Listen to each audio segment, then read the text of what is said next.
Hello everyone and welcome back to another instalment of the Warwick F1 Show. It is a very special episode today for two reasons. One is we've actually got a full house in today. We've got more people than we've had in a while. We've got Will Biddles and Will Kingswood and Chinmay joining me today. But secondly, it's a special episode because we've got lots of different news updates to bring you from around the world of F1 recently, with different driver changes and team changes leading up to the 2025 season. So we'll go into that straight away. And the main one that has broken recently is that Adrian Newey, despite what we all thought, I guess, or originally assumed that he might have gone to Ferrari, is that he's actually going to be going to Aston Martin on a ridiculous deal, something like £30 million a year. So I'm sure he's personally quite satisfied with that before he's even gone there. But I wanted to get your thoughts on how Adrian Newey think could change the team, because obviously Aston Martin haven't been brilliant this season. They've just kind of been an idle fifth place team. They're not really near the back of the grid. They're kind of leading the midfield in a way, but they've been nowhere near breaking into this top four, which we now have of McLaren, Red Bull, Mercedes and Ferrari.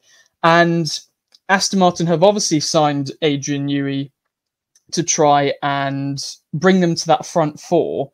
And I don't know, Will Kingswood, if we start with you, do we think that Adrian Newey is able to bring Aston Martin into that top four battle? I mean, I don't see why not. He's performed almost at every team that he's gone to, obviously with McLaren, with Williams, with Red Bull most recently, and obviously now he's going to try it with Aston Martin. And I don't see any reason why he maybe won't succeed. Obviously, these cars are a bit more focused on the aero side, which has always been Newey's strength, and he will be working with a team that is willing to basically give him whatever he needs to put them at the front. Obviously, they're building their new wind tunnel, paying him £30 million a year, which I think for me, that level of, or that salary indicates that maybe Newey did want to retire a bit more than I think people were suggesting, and that it has taken a lot of money to keep him from retirement and keep him moving towards maybe some of his more personal projects that he wants to pursue.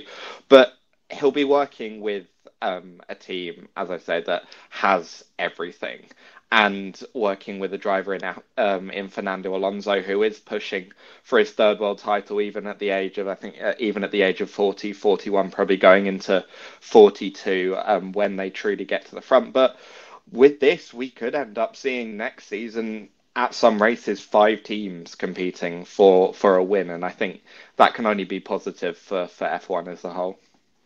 Yeah, so I just want to jump in slightly. I'll probably want to disagree with. I think we'll definitely have about 4.5 teams coming in, because of a certain driver, and just and especially I just also want to bring up because possibly the newest incarnation of Kimi Räikkönen on the grid didn't recently say that he was driving in his first go-kart race. I had to bring it up as well, and but yeah, and it's going to be quite interesting as well. And, I wouldn't be surprised if Adrian Newey did retire. I mean, we are talking about a guy whose career started all the way, F1 career started all the way back in 1988, with the likes of Williams, McLaren, and obviously Red Bull since 2006 until end of this year. So, he's had a long and industrious career, and obviously now this is probably time for a new challenge as well. He has got Fernando Alonso. Has Fernando Alonso extended yet for next year, or was he? He has, right? I think he has, yeah. Yeah, and I think either if he had or hadn't, like, Fernando Alonso has to view this as his last and best opportunity to win a world title, because he's teaming up with probably the greatest kind of engineer of all time, and he's been able to perform fairly consistently this season in a car that maybe isn't as good. Yeah, and obviously not just that as well. Aston Martin just got brand new facilities, which should be finalised should all be completed by the end of this year, if I'm not mistaken, as well. So yeah, it's going to be nice and interesting to see, especially like I said, he has got the full financial backing as well, because Lawrence Stroll has literally is paying a truckload of money to Newey. So yeah, I guess it's all whether the driver side can hold up. You know, yes, it's an aging Fernando Alonso, but I don't have concerns. It's more on the Lance Stroll side, because I was even looking. I genuinely have been looking as well. Fernando Alonso has not finished in the points only 4 times this season, and that's the same amount of times Lance Stroll has actually even finished in the points. In comparisons, it's quite the gulf, and I think if maybe Lawrence Stroll wasn't the owner of that team, then we might be talking about a different driver pairing for 2025. Yeah. But I guess that's a debate for another time. The thing I find most interesting is I've definitely talked this season about 4 or 5 different teams that we could say could be at the front for 2025 or 2026. We've obviously had McLaren that have made huge leaps and bounds recently. We see that Ferrari are still coming up. Mercedes are potentially on a resurgence, with, seeing this season that they'd be able to dabble in at the front of the grid for certain races. And now we're also talking about Aston Martin, and we've also got the Audi project in 2026, which we've been hearing a lot of different rumours about. Will Biddles, if I ask you, what team do you think Aston Martin have a serious chance of actually challenging all of these different teams, or is it just going to stay the same as what we've kind of already seen? Is it kind of a bit of hype for nothing, really? I think it is, because I think the one thing we've not seen from Aston Martin is them actually develop a car. Like, they've always had, like, especially last year, like, they turned up with a decent car, but then it went nowhere. So unless Adrian Newey's bringing, like, some new kind of processes, looking at how they're going to check and then approve upgrades before they put them on the car, I don't see how just having one person come in is going to change that. And they're falling further and further behind as these 4 teams are pulling away, especially the 3 informed teams at the moment in Ferrari, McLaren, Mercedes. They are pulling away from Aston Martin. So that gap is now gone from 1 to 3 to 1 again, to almost 4 to 1. And you've now got this massive gulf in performance that, yeah, even if they do have this big aero increase, I still don't think it's going to be good enough to implement the other changes in the car that they need to make. No, I completely agree. It's a huge gulf in performance between Aston Martin and the top 4 teams. And as good as Adrian Newey is, as we mentioned, he's obviously one of, if not the greatest engineer in F1 history. Is it really going to be a difference that he can make up? I suppose is something we're going to have to wait and see for 2025. And obviously the main important one is being the regulation changes of 2026. But we'll move on from that. And the other big news, I think, which we've all been talking about this season, is the seats remaining open at Mercedes, left obviously by Lewis Hamilton moving to Ferrari. And now finally we know who is going to replace Lewis Hamilton, and that is Kimi Antonelli, the F2 driver. And I have a bit of a problem with this. I'm not sure what your thoughts are on this, but we all know how difficult it is to not just get into F1, but also maintain and perform in F1 season after season. And we've seen so many examples of drivers like this that have had huge potentials and have just fallen away when it comes to F1, because we know the gulf in performance and skill level, I suppose you could say, between F1 and the other driving series. I'm thinking of Nick de Vries, for example. And this is probably one of the hugest step-ups in performance, I'd say, of any driver we've seen, maybe going back to even Lewis Hamilton going to McLaren in his rookie season. He's going from an F2 seat to a seat potentially challenging for race wins, maybe even challenging for world titles if the Mercedes car can, or if Mercedes can get their car right for 2025 and 2026. What are people's thoughts on this? Do we think that Kimi Antonelli will succeed, or will he just fall off? And is this almost going to be more of a detriment to his career?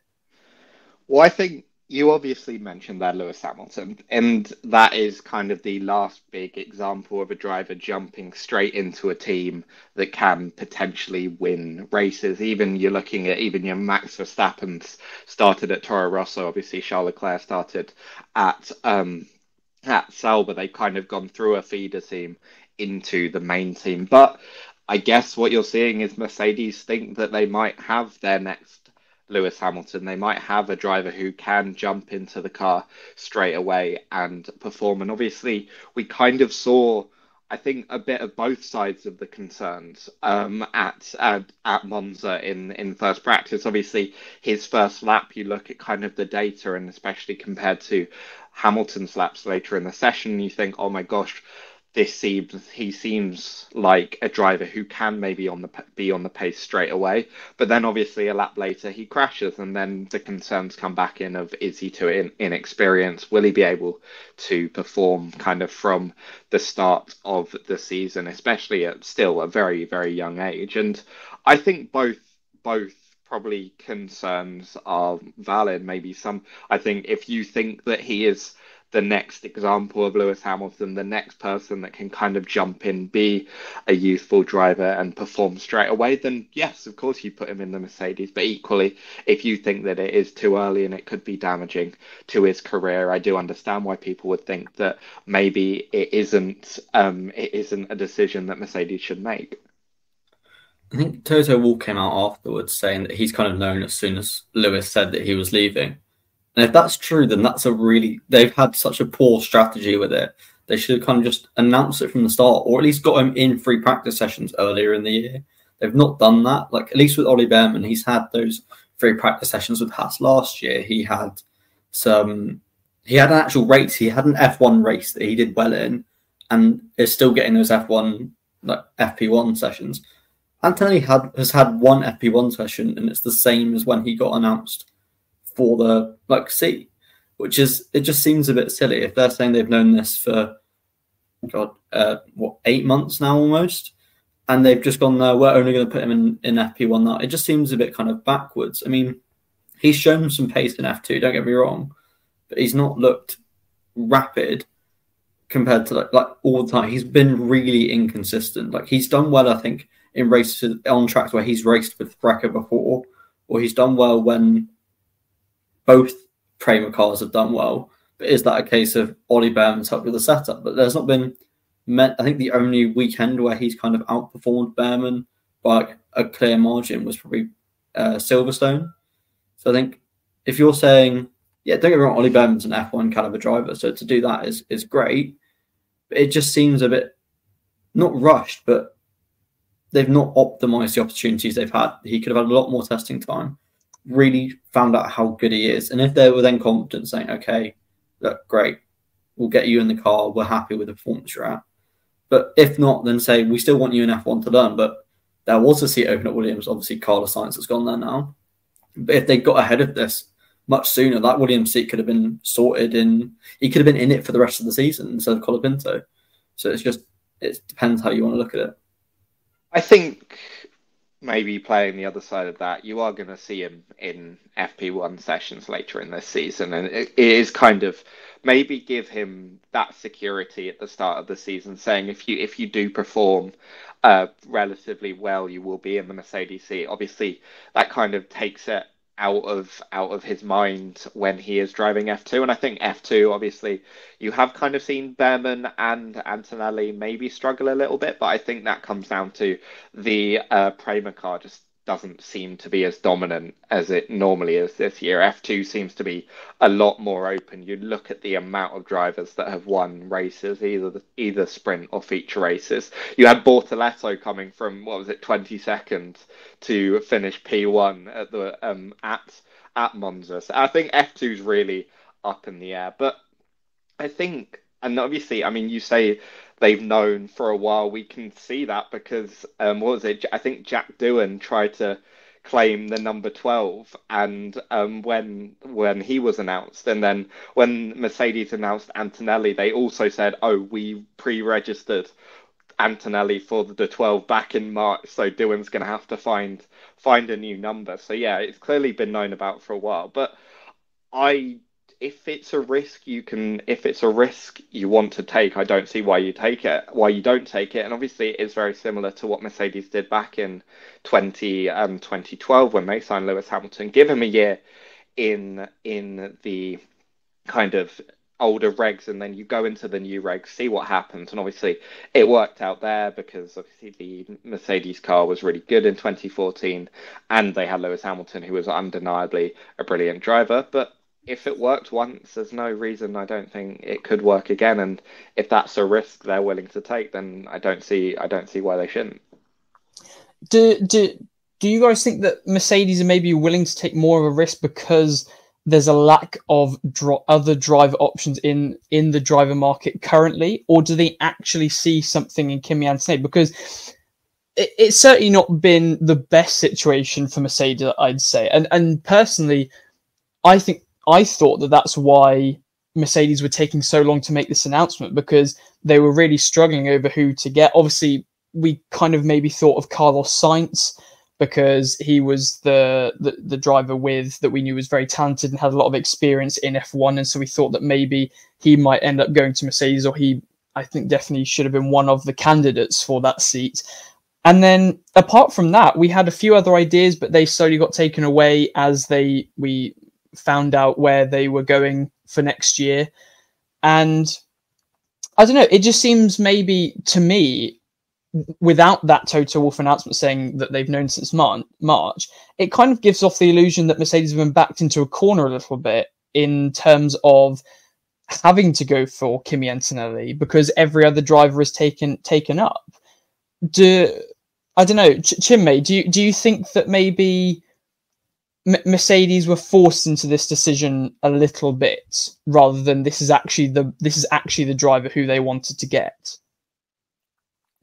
Maybe, but then there's also the fact that, I mean, yes, because obviously we did have Carlos Sainz as an option. I don't know how open Sainz actually was, because the fact that I don't think so there weren't that many links to Mercedes to really be in terms of the rumor mills. In terms of, if you look at the other drivers on the market, you've got the likes of as one of the Alpine drivers of Ocon or Gasly, because it looked, even before we saw that Ocon was going to leave and go to Haas, it looked quite evident that one of them was going to leave the team beforehand. You also got somebody probably from the Red Bull side, because obviously they had the whole debacle of if Sergio Perez was going to be sacked from that Red Bull seat, who's going to replace him, and the whole idea with Liam Lawson. And now, I believe he might actually be a free agent now with the current contract rules or something, because he doesn't have a confirmed drive by September. So he might actually be a free agent now. So he's in the market as well. So there were a couple of options that Mercedes already had, but I guess it might be to do with the fact that they've actually found something in Kimi Antonelli, because since the rumor mill has been running since Lewis Hamilton announced he was going to Ferrari, and kind of like since Mercedes have pre-registered him this far in advance, as Will mentioned with the numbers stuff. So I guess it was probably more to do with the fact that Mercedes have definitely found something and found good potential, and kind of just trying to do their own sort of modern day Lewis Hamilton or Max Verstappen or something like that, where they just accelerate him through the junior ranks. And yeah, I guess we'll just have to see how that turns out, really.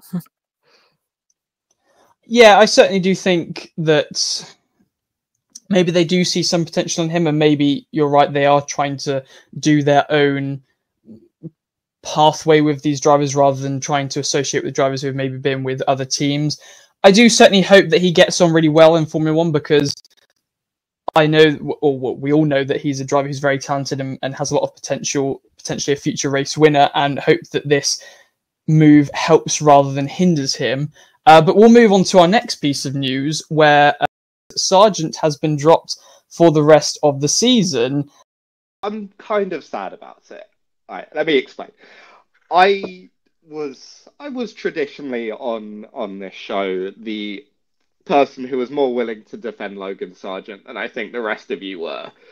And I maintain that, and I don't think that he ever really got the best opportunity to show what he could do. I mean, you look at what Alex Albon has kind of been saying about Sargeant. He's really been kind of praising him, and even now, when there's not really any reason to, or there's no ulterior reason to, he's still kind of praising Sargeant. And I still think he was never really given that opportunity to kind of show his skills maybe as much as he could have. And I think it was a driver that was very, very kind of, his ability was very dependent on his confidence. And I never think that his confidence really got to that level that it was required. And I mean, they bring in obviously now Colapinto. I was skeptical, I'm going to be honest about this, before Monza, and I was pleasantly surprised after Monza, because I think he actually really did put in a good performance. And I mean, if they saw what Colapinto could do, and obviously he is maybe bringing faith to that decision, then fair enough. But I still think to replace Sargeant halfway through the season, I'm never the biggest fan of replacing drivers halfway through the season, but if that's the decision they want to make, then fair enough. It just seems a bit backwards. Like, they announced Carlos Sainz, so you know who their driver pairing is for next season. And it's not like bringing Colapinto in is going to develop him ready for a seat for next season. You're almost just saying, we don't care about your F2 career. Come have like a few F1 races, and then you're going to be back to a reserve driver. So it's a bit like, if you knew you would keep getting Sainz, you might as well let Colapinto stay in F2, unless he said that he didn't want to do another season. So I don't know if Colapinto is allowed to go back to F2 next year, or if he'll probably just be a reserve driver and shipped off to WEC or IndyCar or something. It just seemed a bit silly to kind of say, oh yeah, we're going to sign Carlos Sainz and now we're going to sack our driver for the rest of the season. That's at least got some understanding, could have helped us develop the car for a few months. That's a good point. That's something that I actually didn't think about, the fact that he's actually not even going to be in that seat for next season. And you think that either Williams themselves or maybe even Mercedes, like we were talking about before with Kimi Antonelli, might use that opportunity to develop a driver who they know is going to be a potential for next season or for future seasons. But and also now it kind of seems, I think, quite unfair maybe on Colapinto, because like we said, he did very well. I think he made up the most places in Monza and came very close to a points finish, only finishing P12 after starting from P18. And yeah, hopefully this will make a bit like with like Liam Lawson when he was brought in for those couple of races. He can use this opportunity to showcase the ability that he has in an F1 car, and I think I can easily see him being signed by an F1 team in future seasons and brought to the grid for 2026 or 2027, perhaps. No, I think that's exactly what it is. If you're Colapinto and Williams come to you and say, we want to replace Logan Sargeant and we want you to drive for the rest of the season, regardless, I think, of whether you know you're not going to get a drive into or guaranteed drive with Williams into 2025. This is now what, eight races in which Colapinto, basically, there is almost kind of, this is his audition for F1, and he gets that opportunity to do it in F1 as opposed to doing it in F2. And if he can perform at anywhere near the level of Alex Albon, and I think that context will also play a role, because he doesn't even have to be as good as Albon. There is going to be that recognition that Albon has been in the team for a lot longer. If he can perform at anywhere near that level, teams are going to look at that and think, oh, we've got a driver, or there's a driver here that has jumped into F1, has performed straight away, as opposed to maybe taking a risk in F2. They'll go to Colapinto and say, we saw what you can do. Would you want to drive for us? I think there is almost no harm there's not necessarily a harm for Colapinto. Just this is his audition. If he performs, this is a massive thing that he can go to teams and say, I performed straight away coming into F1. Do you want someone that can do that, or do you want to maybe take a risk on someone who might not perform? And when F1 is such a results-driven business, that could potentially spell huge wonders for Colapinto's career. So I completely understand why he's jumped into the car. And I just think if he can continue his performances like he did in Italy, this could very easily lead him to a permanent seat in F1 into the future. Certainly, it seems to make a lot of sense, the move from Colapinto's perspective, but I want to ask your guys' opinions on this move from Williams' perspective. Whether we think, first of all, Chinmay, if we come to you first, is it actually fair on Logan Sargeant, perhaps, that this move has been done now rather than at the end of the season, and given Sargeant this chance? And also, I guess we might have had differing opinions on this before Monza, instead of now, how we know that he can perform and can make up places in F1 car. Do we think that Colapinto is going to make enough of a difference this season to justify him being in that seat and removing Sargeant so abruptly, if that makes sense? I don't know about performance-wise whether he'll make much of a difference, considering he's literally just been catapulted halfway through the season, and that too in just after the first race after the summer break. It is a weird timing, and I do feel that James Vowles made the final decision due to the fact that Sargent's practice crash may have cost him $1.7 million. So I think it may to do more to the fact that Sargeant has cost him so much money in crashes alone and dented the budget. So maybe not so much in this season itself, but probably Colapinto may have also been selected probably just so Williams can have a reduced chance of binning the car in free practice and costing even more money in damages, denting the budget, and overall impacting the development of next season's car. So, and they obviously saw data and his performances in F2 and deemed he's a steady enough driver. If I'm not mistaken, he hasn't actually been the car in it. So I guess it's more on that front why Colapinto was selected as well, because he's just that he can both just be that dependable driver, at least give him a chance to prove himself, and like I said, just not try and reduce the amount of money damages and stuff in general. Hopefully hopefully give a little bit of help in the races in this season as well, but into next season's development as well.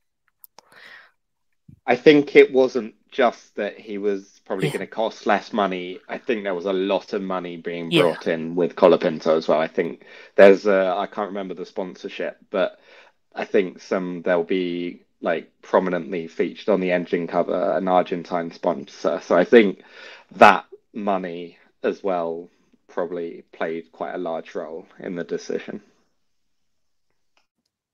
Okay, so maybe some other reasons other than his performance, but I'd say certainly his performances will be up there as one of the reasons. And certainly now that we've seen his performance in Monza, and as we mentioned, his ability to make up places and his ability to actually get some good performance out of that car that maybe we didn't see with Logan Sargeant, I certainly think we can see some points coming from Colapinto that could benefit Williams, maybe in the constructors, for example, for the rest of the season. And then the final piece of news, which we probably don't have as much to discuss, is that Jack Doohan is going to replace Esteban Ocon at Alpine. Another F2 driver coming in.